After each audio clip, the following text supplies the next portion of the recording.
Powered by the Montana Television Network. The Q2 530 News starts right now in high definition. I will sign a bill to open our government for 3 weeks until February 15th. 7 weeks of a stalled government set to come to a temporary end tonight as both the House and the Senate pass bills to reopen the government. All it needs now is the president's signature. Good evening and thanks for joining us. I'm Russ Riesinger. Janelle's off tonight. The president's deal, though, still provides no funding for his border wall, but what it does bring is a window for negotiations to continue while federal employees are allowed back on the job. Also meaning those who have been working without pay will get their 2 missed paychecks in this time. This doesn't eliminate the chance of the president declaring a national emergency, though. He said that come February 15th, the government will either be shut down again or he will use his executive authority to push for border wall funding. Well, today, Montana Congressman also reacting to the president's announcement. Senator Steve Daines says he's happy to see the government reopen, but says both sides need to continue to negotiate and compromise in good faith so that we can reach a permanent and real solution to keep the government open and secure our borders. Senator Jon Tester echoed his fellow senator in the push to form a long-term solution. He says the deal struck today is only a short-term fix to this irresponsible government shutdown. Now we've got to work together to craft a long-term bipartisan solution that actually protects our communities. Family Service in downtown Billings stepped up its efforts in the midst of the federal government shutdown by giving out family-sized emergency boxes daily to those who've been impacted by the shutdown and who are not receiving federal pay. The executive director of Family Services, Stacy Brown, says they will continue to provide those services. We are going to go ahead and still maintain helping furloughed workers.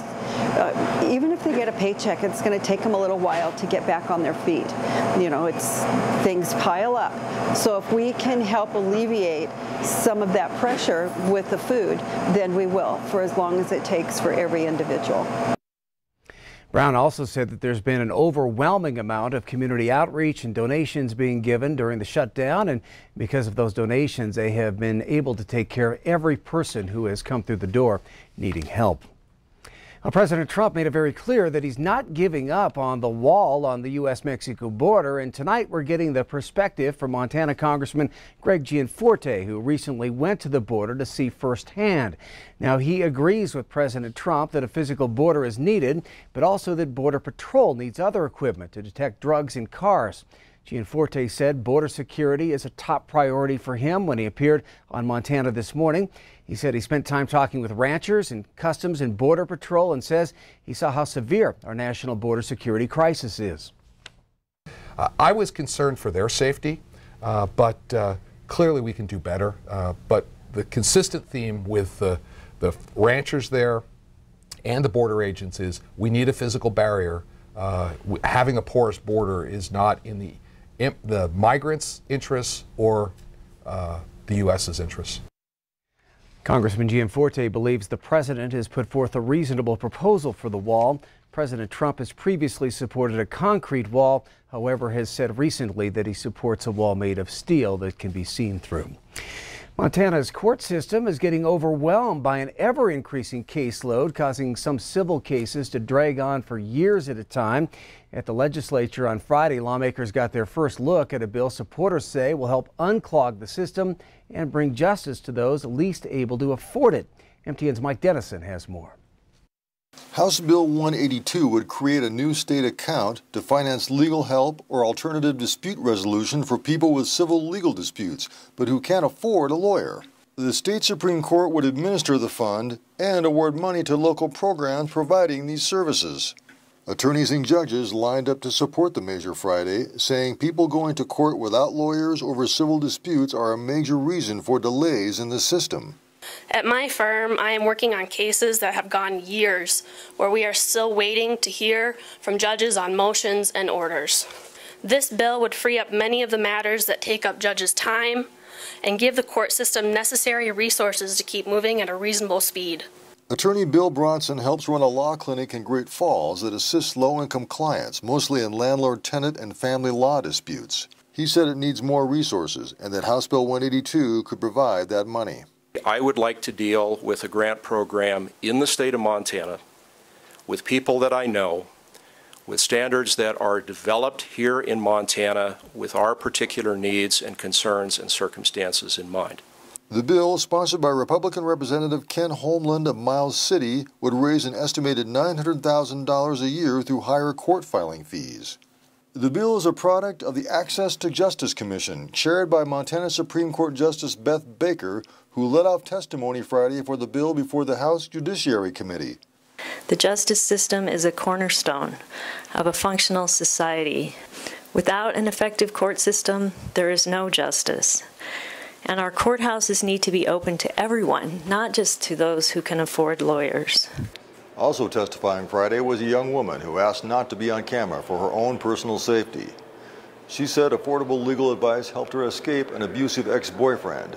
Now she's in law school, ready, as she put it, to spend her life paying it forward.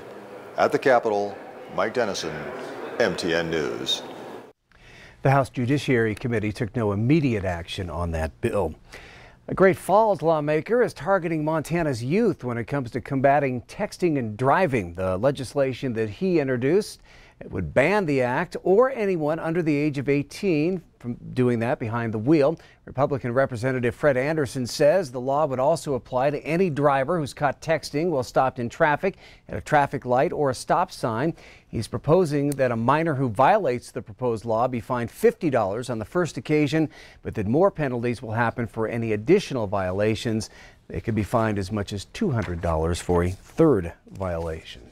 That bill was introduced on January 10th and has been referred to a legislative committee. State Superintendent of Public Instruction Elsie Arnzen joined lawmakers at the Capitol today in support of a bill that makes it illegal for students to give consent for sexual relationships with school employees.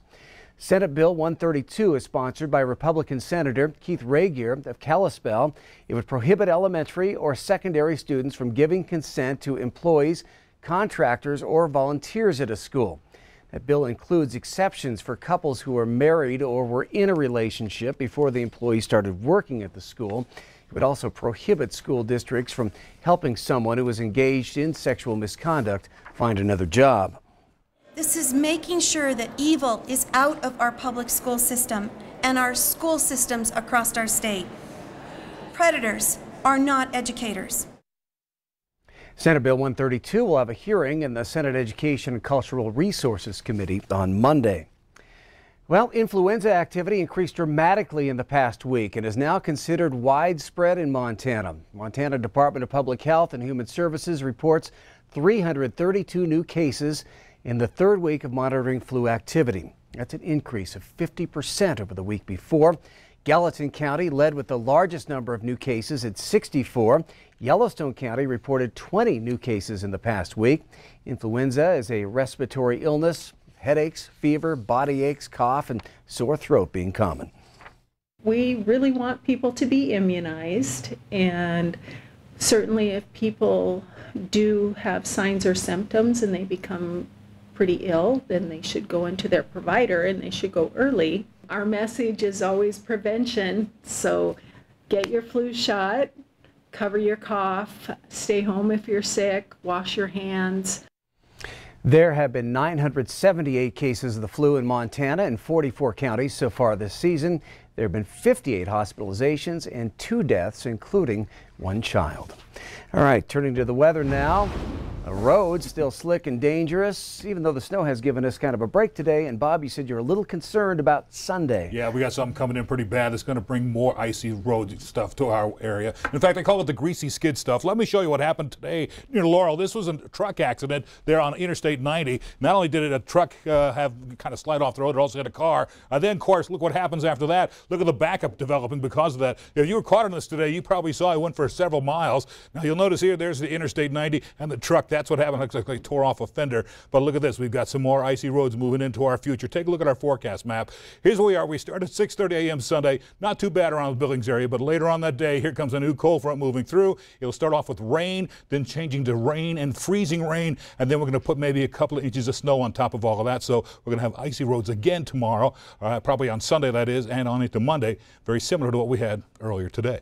We'll have your forecast in a few more minutes. Russ? All right, thank you, Bob. In addition to making travel hazardous, snow piling up around mailboxes and on walkways can make work dangerous for those tasked with delivering your mail. In fact, slips and falls are the #1 cause of accidents among postal workers. Todd Snyder, Billings postmaster, says the Postal Service treats safety and service with equal priority. That's why they want to remind everyone to include that mailbox in your snow removal routine. Residents can ensure timely delivery of their mail by keeping walkways, stairs, and overhangs clear of snow and ice. Clearing around curbside mailboxes is also recommended so that those vehicles can deliver without having to leave the car or back up. Snyder also asked residents to stay vigilant for postal workers when the weather does get rough. Well, the past week of winter weather has caused its share of problems, but the word at Red Lodge Mountain is phenomenal. 41 inches of snow has blanketed the runs in the past few days, and the skiing is the best of the season, we're told. The last week of snowfall would outpace most entire month of January snowfalls. The mountains picked up some 3.5 feet of snow since just Monday. Well, coming up on tonight's 5:30 news, this Billings girl is all about goals, both making and protecting them. And now she's getting Olympic-level training. And Whitefish native Maggie Voisin medals today at the Winter X Games. Scott shows us if it's gold, silver, or bronze. You're watching MTN News with Janelle Slade and Russ Riesinger. Storm Tracker weather with Bob McGuire. And sports with Scott Breen. This is the 5:30 news on Q2, Montana's news leader.